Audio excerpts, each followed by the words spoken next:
Minsan hindi sapat na 3 shop ang puntahan mo para mahanap ang solusyon. Pero kapag tama ang diagnosis, isang repair lang, solved ang problema. Welcome ulit sa ating vlog. May pumasok ngayon dito sa shop na isang Suzuki Palette. Ang reklamo ni customer, ayaw gumana ng central lock sa likod. 3 shop na raw ang kanyang napuntahan pero hindi pa rin naayos ang problema. Buti na lang daw at napanood niya ang isa sa mga vlog natin, kaya minabuti niyang dayuhin pa tayo. Mula Tacurong City para ipasuri ang sasakyan. Pagdating dito sa shop, sinimulan natin sa tamang proseso ng pag-check.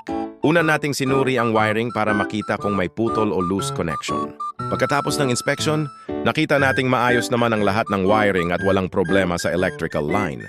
Doon natin natukoy na ang tunay na sira ay nasa mismong central lock actuator.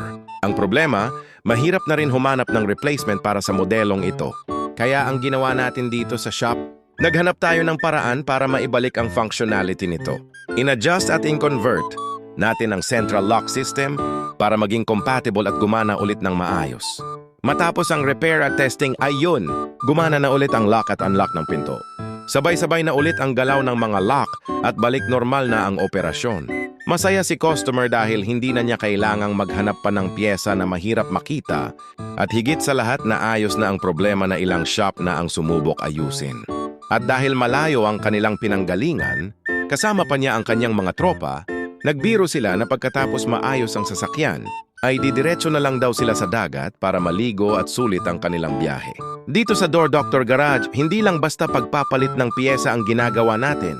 Mahalaga sa atin ang tamang diagnosis at paghahanap ng practical na solusyon para makatipid ang customer at maibalik agad sa maayos na kondisyon ang sasakyan. Kung may problema rin kayo sa inyong power window, central lock o iba pang door system issues, ipacheck na agad bago lumala ang sira. Door Doctor Garage, tamang diagnosis, tamang repair, siguradong solve ang problema.